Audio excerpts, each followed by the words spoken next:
Al comienzo de aquella semana que cambiaría la historia, una escena impactante llenó las calles de Jerusalén.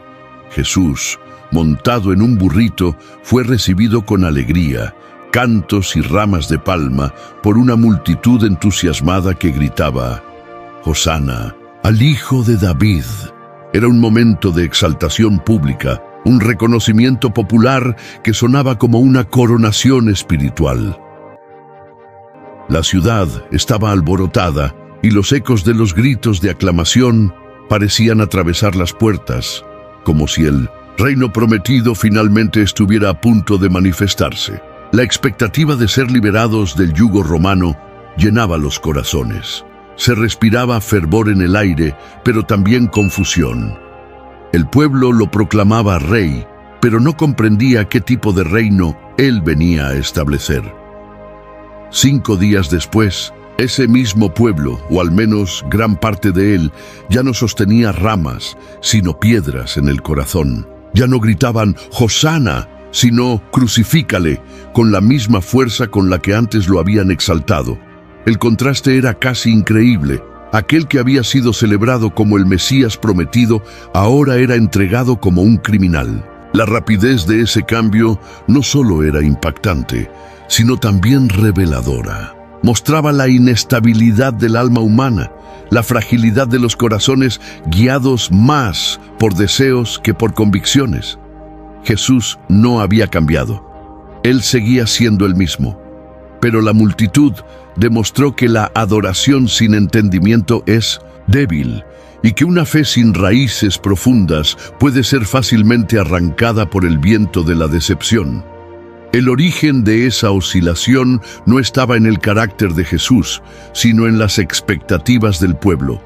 Durante generaciones, los judíos esperaban a un Mesías guerrero, un líder con espada en mano que liberara a Israel de sus enemigos y restaurara el trono de David con gloria y poder.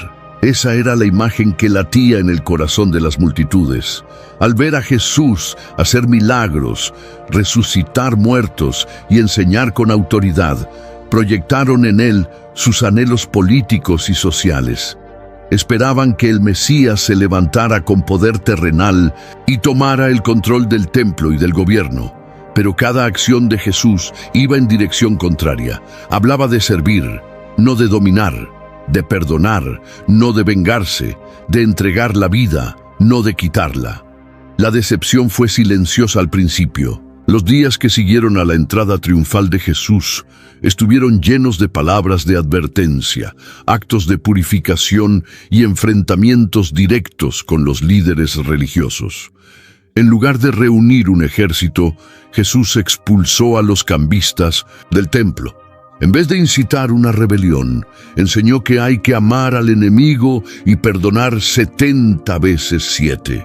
La multitud comenzó a darse cuenta de que su Mesías no marcharía contra Roma, no rompería las cadenas políticas, no anunciaría una revolución popular. La esperanza de una liberación inmediata fue reemplazada por una confusión creciente. Y donde hay confusión, la manipulación encuentra terreno fértil. Los líderes religiosos, que ya habían decidido matar a Jesús, vieron en la decepción del pueblo una oportunidad estratégica. Manipularon a la multitud con insinuaciones, tergiversaron sus enseñanzas y sembraron dudas en corazones vulnerables. Solo bastó que difundieran rumores, que insinuaran herejía, que sugirieran una amenaza política, y pronto el entusiasmo se convirtió en desconfianza. La misma multitud que gritó «Hosana» fue llevada paso a paso al «Crucifícale». El pueblo no fue obligado por la fuerza, sino seducido por sus propias frustraciones. Los aplausos se apagaron porque el Mesías no cumplía sus expectativas. Y cuando Dios no encaja en los moldes humanos, el ser humano prefiere rechazarlo. La idolatría del pueblo no era la imagen de un becerro, sino la de un Mesías moldeado por expectativas personales. Jesús no era el Mesías que ellos habían imaginado, y por eso no lo reconocieron. Esperaban a un conquistador montado en un caballo, pero recibieron a un siervo montado en un burrito. Esperaban a un libertador que rompiera cadenas externas, pero él vino a romper las cadenas del corazón. El rechazo no fue hacia la persona de Jesús, sino hacia el tipo de reino que él representaba. El corazón humano tiende a aceptar a un Dios que confirma sus deseos, pero rechaza al Dios que confronta sus intenciones. Por eso la fe de la multitud era inestable. No se basaba en la verdad revelada, sino en suposiciones alimentadas por siglos de interpretaciones equivocadas. Jesús, en cambio, no se dejó llevar ni por la aclamación ni por el rechazo. Desde el principio sabía que el corazón del ser humano es cambiante y que la gloria de ese momento sería pasajera. Cuando escuchó los gritos de «Hosana», no se ilusionó, y cuando oyó «Crucifícale», no se derrumbó. Su enfoque no estaba en la aprobación del pueblo, sino en la voluntad del Padre. Avanzaba con plena conciencia de cada paso, sabiendo que el mismo pueblo que hoy lo exaltaba, pronto lo abandonaría. Aún así, no retrocedió. Su amor no dependía del reconocimiento, sino de la misión. Y fue con ese amor que siguió caminando hacia la cruz. Antes de continuar, aprovecha para dejar tu me gusta, suscribirte al canal y contarnos en los comentarios desde dónde estás viendo este video. Eso nos ayuda a seguir compartiendo contenidos como este y a difundir este mensaje. La jornada de Jesús hacia Jerusalén no fue casualidad ni una simple decisión estratégica. Cada paso era el cumplimiento vivo de una antigua profecía, cuidadosamente preservada en las Escrituras y esperada con anhelo por generaciones. Cuando se acercó a la ciudad, saliendo de la pequeña Betania, no llevaba solo el recuerdo del milagro de la resurrección de Lázaro, sino también el peso simbólico de siglos de expectativas mesiánicas. La profecía de Zacarías, que anunciaba la llegada del rey montado en un burrito, comenzaba a cumplirse ante los ojos del pueblo, y no era una actuación forzada. Jesús eligió deliberadamente vivir y cumplir cada detalle de lo que estaba escrito, como quien sella un pacto divino entre el tiempo y la eternidad. Al enviar a 2 de sus discípulos para buscar al animal, el Maestro demostró su dominio absoluto sobre los acontecimientos. «Id a la aldea que está enfrente de vosotros, y luego hallaréis una asna atada y un pollino con ella», dijo. Aunque no estaba allí físicamente, sabía exactamente lo que encontrarían. No era una acción al azar. Era el comienzo visible de una proclamación silenciosa. El rey de Israel estaba entrando en su ciudad, no con la pompa de los reyes terrenales, sino con la humildad de un siervo. La escena se desarrollaba con una solemnidad natural.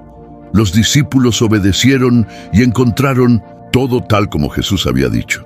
Llevaron al animal y, sobre él, improvisaron una silla con sus propios mantos, sin saber que estaban participando de la escena más sagrada de su generación.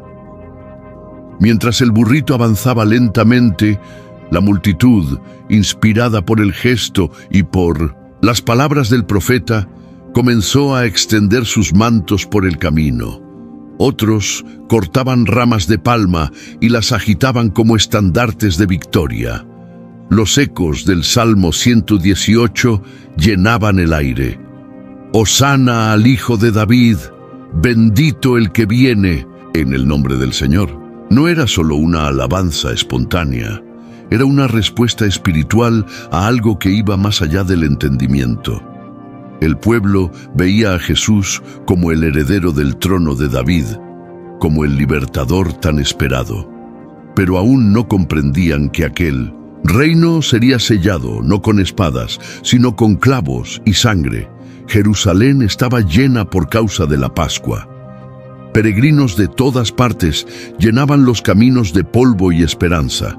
La ciudad se preparaba para celebrar la liberación de Egipto, pero el verdadero Cordero Pascual aún era desconocido para muchos. La entrada de Jesús por las laderas del Monte de los Olivos fue más que un acto geográfico, fue un acontecimiento espiritual. Ángeles invisibles acompañaban la procesión, el cielo observaba en silencio y el tiempo parecía inclinarse ante la eternidad. Aquellas calles estrechas, marcadas por piedras antiguas, ahora recibían al Creador del universo montado sobre una criatura humilde, como quien elige conquistar con humildad y no con poder. Las autoridades religiosas, incómodas con los cantos y la conmoción del pueblo, intentaron interrumpir el momento. «Maestro, reprende a tus discípulos», dijeron los fariseos. Pero Jesús, con firmeza y autoridad, respondió: «Si estos callaran, las piedras clamarían». Aquella frase no fue solo una metáfora poética, fue la confirmación de que todo el universo reconocía lo que los corazones endurecidos no podían ver. La tierra, el cielo y todo lo que hay en ellos sabían que Él era el Rey prometido. Solo los ojos cegados por la religión y las mentes endurecidas por la tradición se negaban a ver el cumplimiento literal de la palabra de Dios. En medio de la multitud estaban Marta, María y Lázaro. No decían mucho, pero sus miradas estaban llenas de significado.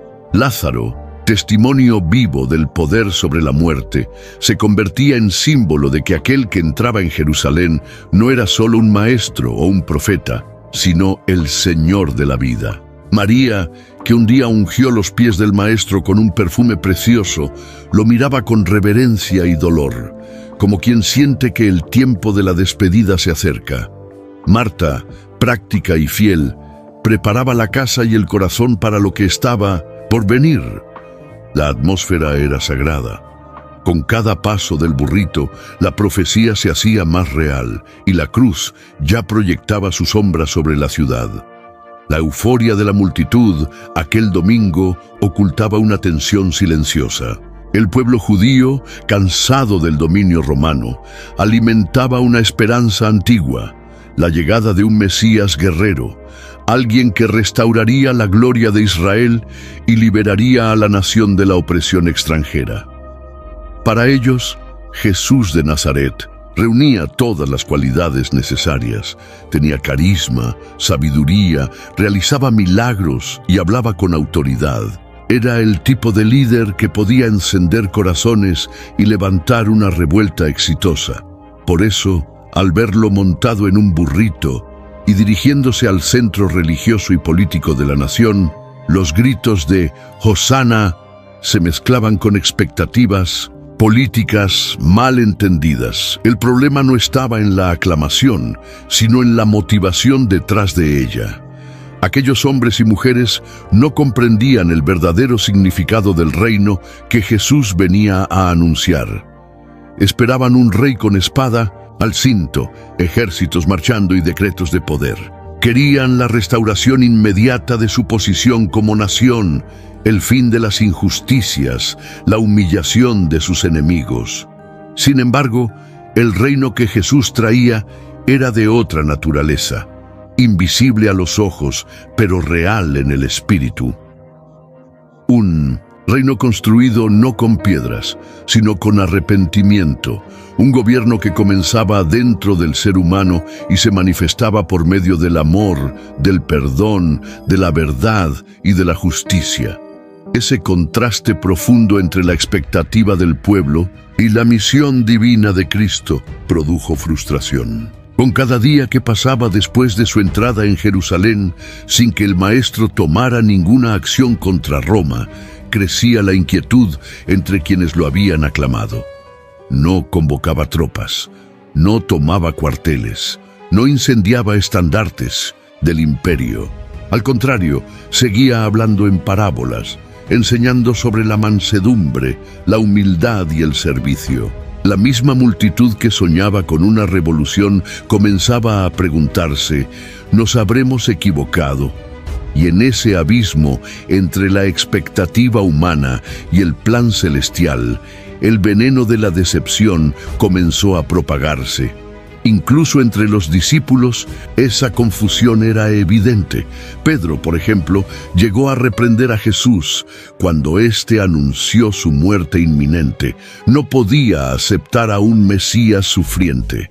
Quería un líder victorioso, invencible. Santiago y Juan discutieron entre ellos quién se sentaría a la derecha y a la izquierda de Jesús en su reino terrenal.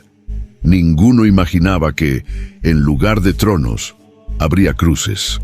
La cruz no encajaba en la teología nacionalista que el pueblo había construido a lo largo de los siglos. Por eso, cuando Jesús se negó a seguir el guión esperado, muchos de los que lo habían recibido con palmas y mantos empezaron a alejarse en silencio.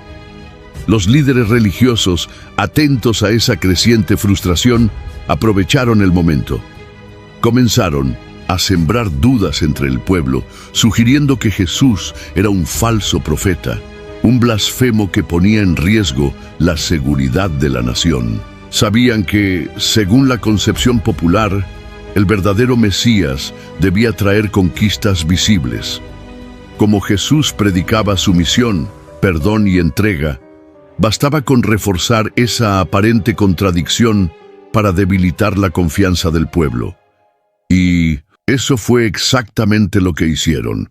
Mientras la multitud esperaba señales de rebelión, los sacerdotes y fariseos murmuraban, «Él no es quien ustedes creen. Si fuera el elegido, ya habría actuado». La distancia entre la fe genuina y la expectativa política llegó a su punto máximo cuando el pueblo, al darse cuenta de que Jesús no cumpliría sus anhelos humanos, le dio la espalda. La misma boca que había clamado, «Bendito el que viene en el nombre del Señor», fue usada para gritar, «¡Crucifícalo!». No fue un error de juicio, fue un rechazo consciente de un reino que no respondía a lo que esperaban. Al ver que él no destruiría a sus opresores, prefirieron aliarse con ellos. La verdad de Cristo revelaba la idolatría oculta en muchos corazones, el deseo de gloria terrenal por encima de la voluntad divina.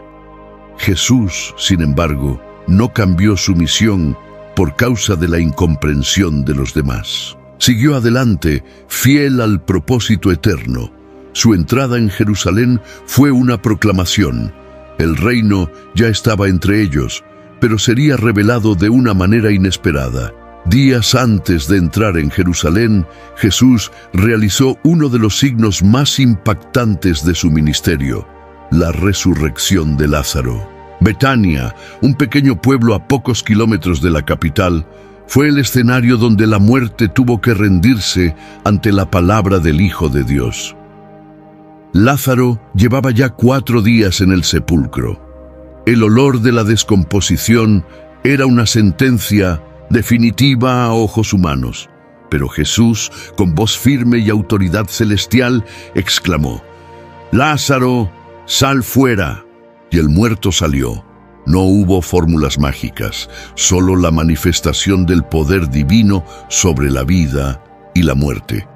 La noticia se propagó rápidamente, provocando admiración y temor. Para muchos ese milagro fue la confirmación definitiva de que Jesús era el Mesías. Al fin y al cabo, ¿quién podría resucitar a un muerto con solo hablar? El pueblo comenzó a llegar en masa, no solo para ver a Jesús, sino también para contemplar a Lázaro, el hombre que había vuelto de la tumba. Betania se convirtió en un centro de conmoción espiritual. La resurrección sacudió los corazones e infló las esperanzas, pero también provocó temor entre los que estaban en el poder religioso. El milagro no solo confirmaba la autoridad de Jesús, sino que desafiaba directamente la de los líderes del templo, que ya no podían ocultar su incomodidad. El Sanedrín, compuesto por fariseos, saduceos y ancianos, vio en la resurrección de Lázaro un peligro inminente. Su temor no era solo teológico, sino profundamente político. Si el pueblo empezaba a seguir a Jesús como el Mesías, el frágil equilibrio con Roma se rompería. Temían que una revuelta popular provocara una intervención del imperio, destruyendo el templo y quitándoles el poder. Fue en ese contexto que Caifás, el sumo sacerdote de aquel año, profetizó sin saberlo: conviene que un solo hombre muera por el pueblo y no que perezca toda la nación. Sus palabras llevaban un peso profético, aunque fueran dichas con la intención de eliminar una amenaza. A partir de ese momento, el plan para matar a Jesús dejó de ser solo una idea y se convirtió en una decisión estratégica. El milagro de Lázaro fue el punto de quiebre. Para los líderes religiosos, ya no era una cuestión de debate, sino de supervivencia institucional. No podían permitir que un hombre con tanto poder espiritual y popular siguiera influyendo en las multitudes. Y Lázaro, por su parte, se convirtió en un símbolo incómodo. Su sola existencia era un testimonio vivo de lo imposible. Por eso decidieron también matarlo, en un intento desesperado de borrar las evidencias de la gloria de Dios.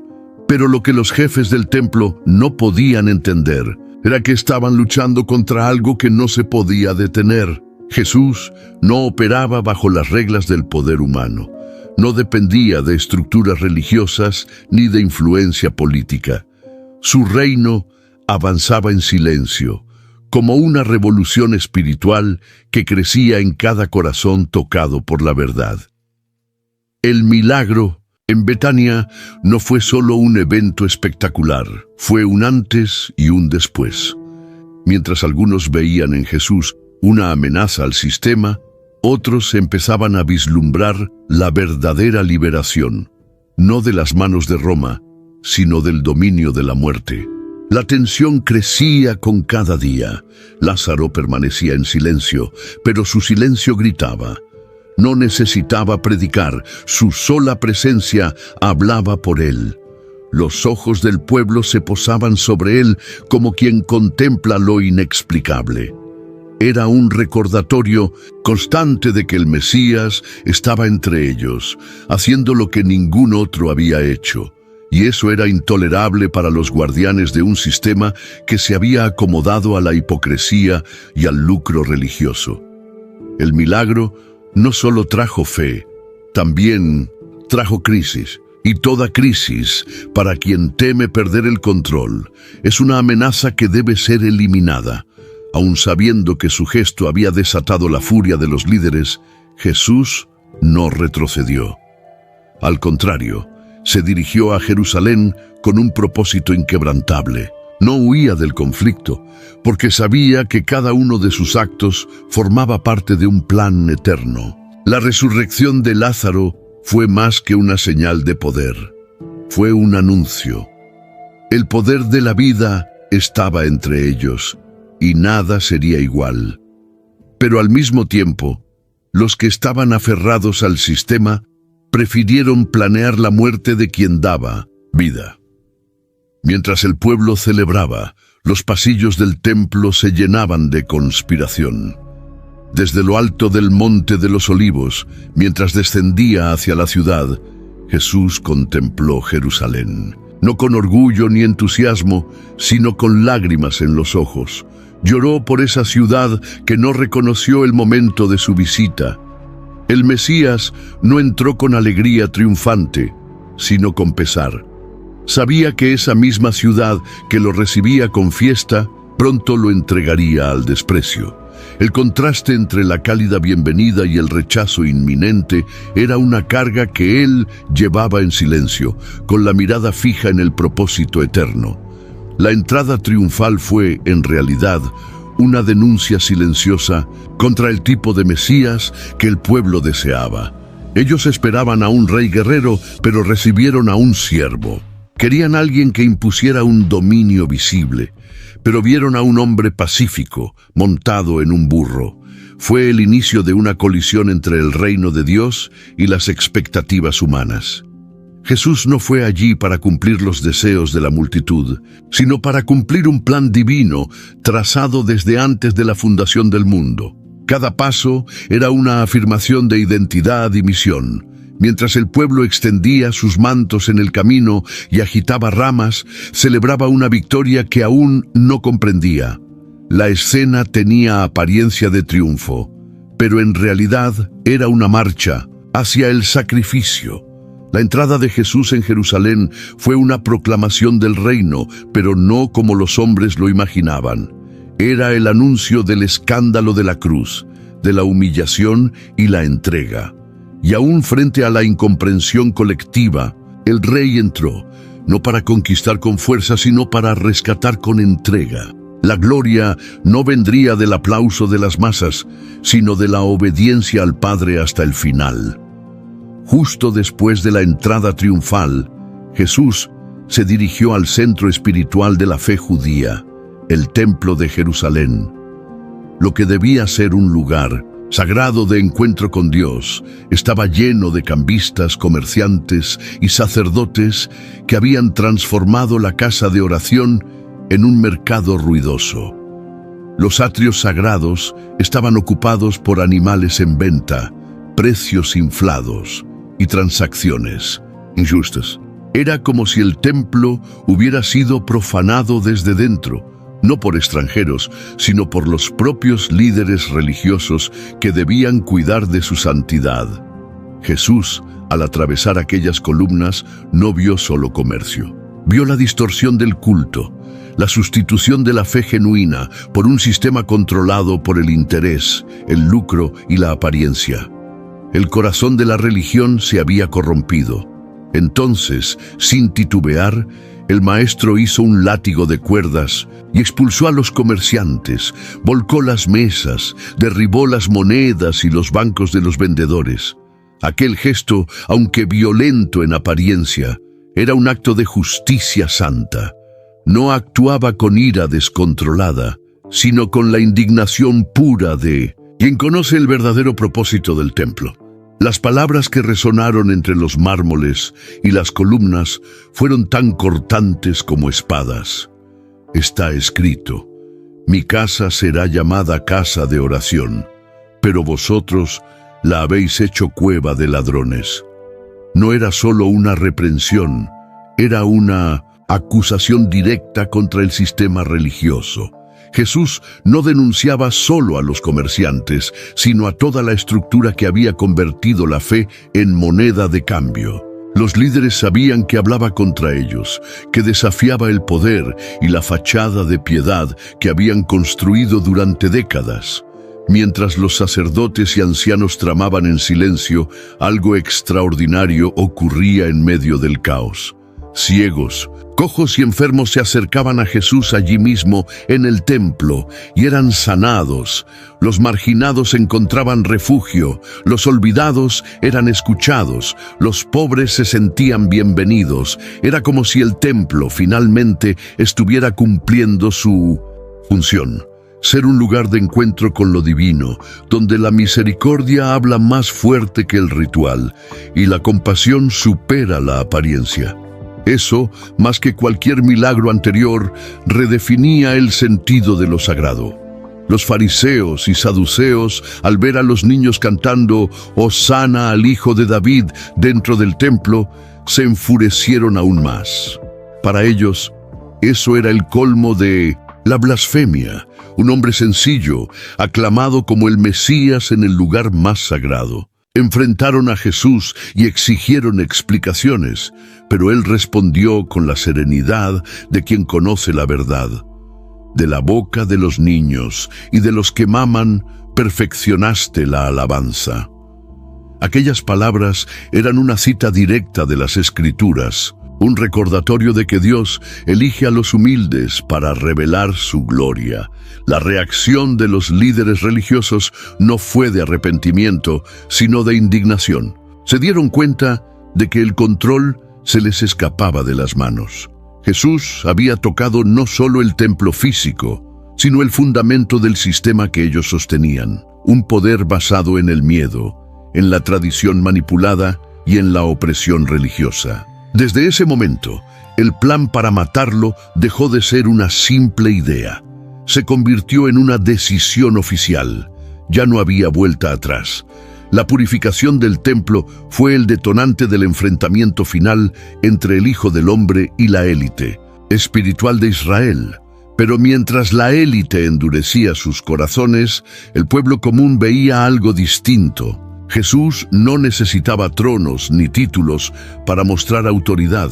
Allí, entre monedas esparcidas y animales huyendo, el verdadero culto renacía. Era un templo en transición. El edificio físico, aunque majestuoso, ya estaba destinado a caer. Un nuevo templo estaba siendo presentado, no hecho por manos humanas, sino edificado sobre la justicia, la verdad y el amor. La casa de Dios estaba siendo restaurada, no con piedras, sino con personas dispuestas a ser morada viva del Espíritu. Las calles de Jerusalén aún guardaban el eco de los gritos de Hosana, pero el fervor comenzaba a desvanecerse bajo el peso de las expectativas frustradas. El pueblo, que esperaba un líder político, ahora observaba a un hombre que hablaba de cruz, perdón y entrega. En los pasillos del templo, donde los religiosos tramaban en secreto, las decisiones ya estaban siendo tomadas. Jesús caminaba entre los pilares con serenidad, enseñando con autoridad y desafiando al sistema con verdades que cortaban como espada. Sus parábolas, antes recibidas con curiosidad, ahora provocaban división. La tensión flotaba en el aire, como una nube espesa, y hasta los corazones que antes lo aclamaban empezaban a guardar silencio. Entre los líderes, la paciencia se había agotado. Las palabras de Jesús eran vistas como una afrenta directa. Cuando expuso la hipocresía de los escribas y fariseos con un discurso encendido, llamándolos sepulcros blanqueados, guías ciegos de ciegos, los rostros se endurecieron con una furia contenida. Allí, entre columnas de mármol y miradas atónitas, el Mesías pronunció lamentos sobre Jerusalén, la ciudad que mataba a sus profetas.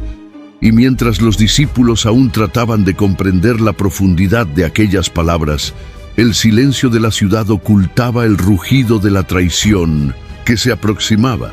El tiempo se agotaba y el Cordero ya caminaba hacia el sacrificio, paso a paso, sin dudar. Esa noche sagrada, mientras los hogares se llenaban con los aromas de la Pascua, Jesús preparaba algo que los discípulos no podían prever. Pedro y Juan siguieron sus instrucciones y encontraron el cenáculo, una sala alta y amueblada, donde todo estaba listo. Allí, con los 12 sentados a la mesa, Jesús se levantó, tomó una toalla y, en un gesto que atravesaría los siglos, lavó los pies de cada uno. Lavó también los pies del traidor, sin vacilar. Era una lección viva. En 1960, el reino, la verdadera autoridad, nace de la humildad. No vino solo a enseñar con palabras, sino con gestos que desarman el orgullo y revelan el corazón de Dios. Alrededor de la mesa, el ambiente estaba cargado de misterio y solemnidad. Jesús tomó el pan, lo partió y dijo: «Esto es mi cuerpo, que por vosotros es dado». Luego tomó el cáliz y anunció: «Este cáliz es el nuevo pacto en mi sangre, que por vosotros se derrama». Los discípulos lo escuchaban, perplejos. Aún no comprendían que lo que estaban viviendo no era solo una cena, sino la fundación de un nuevo pacto, no escrito en piedra, sino sellado en el cuerpo del Hijo. La cena se convirtió en el memorial eterno de un reino construido sobre la entrega, donde el poder se manifiesta al partir el pan. Aún frente a la inminencia del dolor, Jesús hablaba de amor. Sabía que entre ellos había un corazón ya entregado a la oscuridad, pero no lo expulsó. Al contrario, ofreció a Judas el pan mojado, el gesto más íntimo de comunión en aquella cultura. Y aún así, el traidor se levantó y salió, sellando en las sombras el destino que habría de cumplir. Afuera, la ciudad dormía en ignorancia, mientras dentro de aquel aposento el cielo y la tierra se tocaban. Un himno fue entonado. Era la última canción antes de la agonía. La alabanza precedía a la cruz, y las manos que partieron el pan pronto serían traspasadas por clavos. La noche continuaba en silencio, cuando el maestro dejó el cenáculo y caminó con los suyos hacia el monte de los olivos. Allí, entre olivos antiguos, habló de las pruebas que vendrían, de los corazones que serían sacudidos como trigo, de la dispersión de sus amigos. Pedro, encendido, prometió fidelidad hasta la muerte, pero Jesús lo advirtió con amor. Antes que el gallo cante, lo negaría 3 veces. Era el anuncio de la fragilidad humana ante el peso de la cruz. El Hijo de Dios, consciente de todo, no retrocedía. Caminaba decidido, con los pies firmes sobre el suelo de la obediencia y el corazón lleno del dolor de un amor que sabía que sería rechazado. Allí se consumaba el inicio del fin, o mejor dicho, el fin que daría inicio a todo. Jesús había desenmascarado a los hipócritas, purificado el templo, confrontado a los poderosos, servido a los suyos, instituido un nuevo pacto y profetizado la traición. Todo estaba listo. El cielo observaba en silencio, los ángeles en posición y el universo contenía el aliento. Cada gesto del Cristo era una preparación para el clímax de la historia. Los discípulos, aún sin comprender, caminaban con él. La ciudad que lo había recibido con mantos ahora se preparaba para vestirlo con heridas. Pero el rey no vacilaba, porque el reino que él venía a instaurar no era de este mundo, y nadie, ni siquiera la cruz, podría impedir que se estableciera. El día amaneció con el peso del silencio. Después de la cena, el camino llevó a Jesús al huerto de Getsemaní, donde los árboles centenarios serían testigos del dolor más íntimo del Hijo de Dios. Allí, alejándose de los discípulos, el Maestro se postró en tierra y oró con angustia mientras gotas de sudor mezcladas con sangre corrían por su rostro. El cielo parecía cerrado y la soledad apretaba. Él sabía lo que vendría, pero aún así se rindió. Padre, si quieres, aparta de mí esta copa, pero que no se haga mi voluntad, sino la tuya. Era el peso de toda la humanidad sobre sus hombros. Mientras los discípulos dormían, el Salvador libraba su mayor batalla espiritual, y al final de la agonía se levantó listo para enfrentar lo que estaba escrito. La oscuridad de la noche fue quebrada por la luz de las antorchas. Judas, seguido por soldados armados, cruzó el huerto con pasos decididos. El beso que selló la traición también abrió el camino hacia la pasión. Jesús, sereno y consciente, no ofreció resistencia. Pedro, impulsivo, desenvainó su espada e hirió a un siervo, pero el Maestro le ordenó guardarla. Sus enemigos no lo capturaron por la fuerza. Fue él quien se entregó voluntariamente. Mientras tanto, los discípulos huyeron dominados por el miedo. La soledad ahora era total.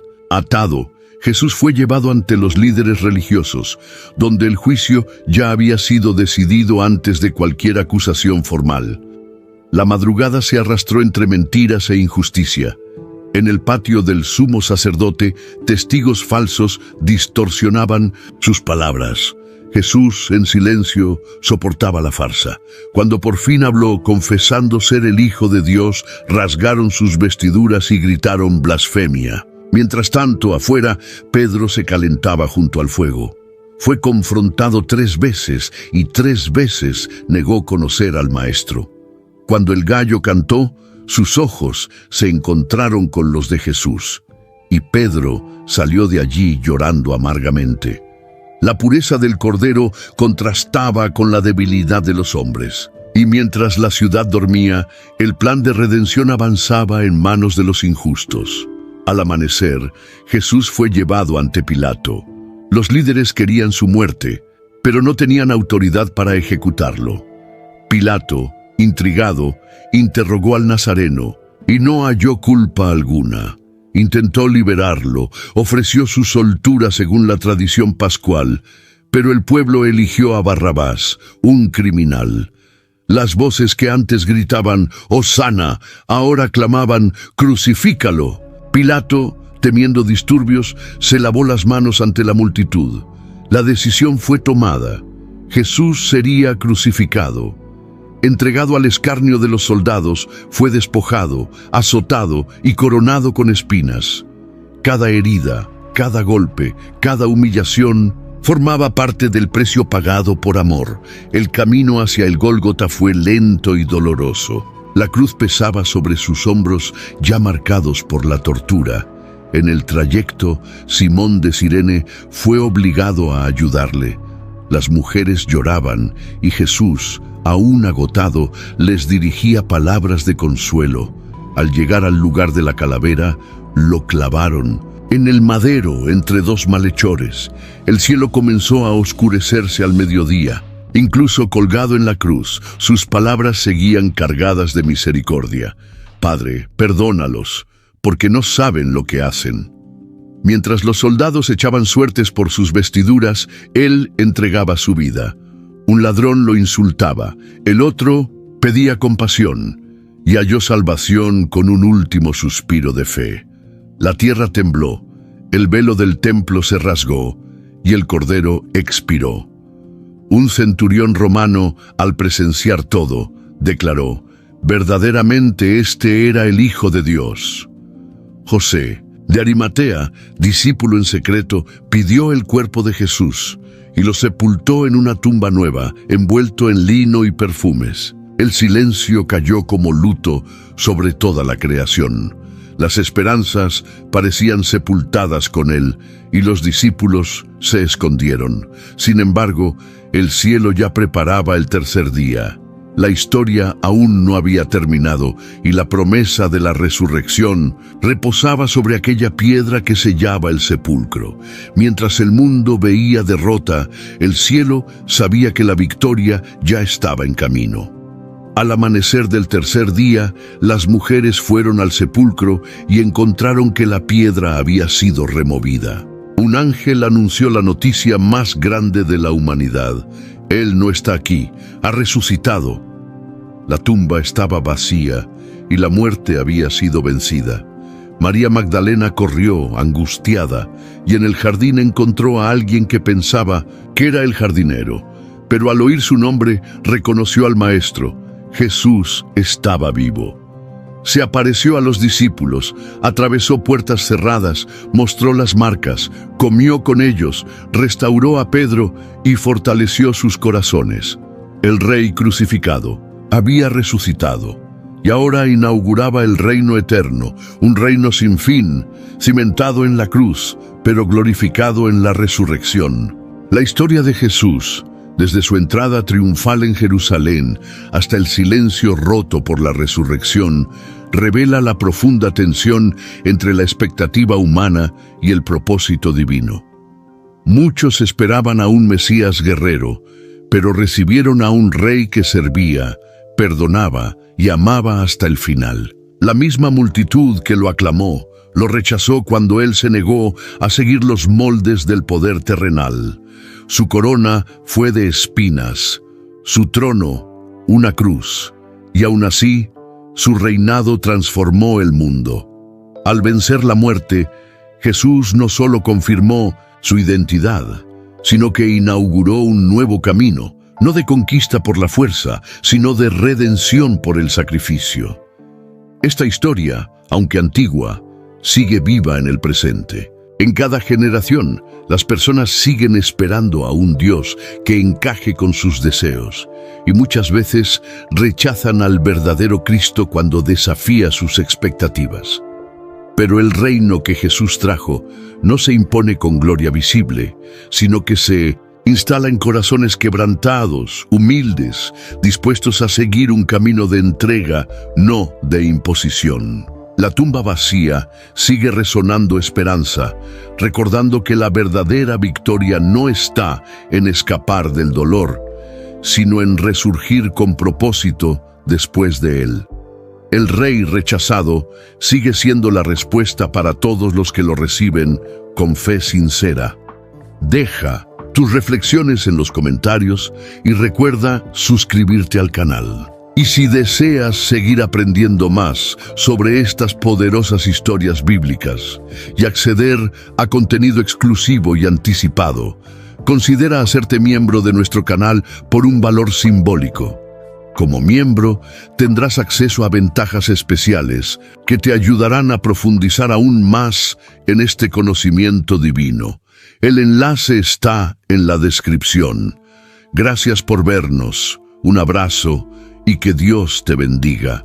Inauguraba el reino eterno, un reino sin fin, cimentado en la cruz, pero glorificado en la resurrección.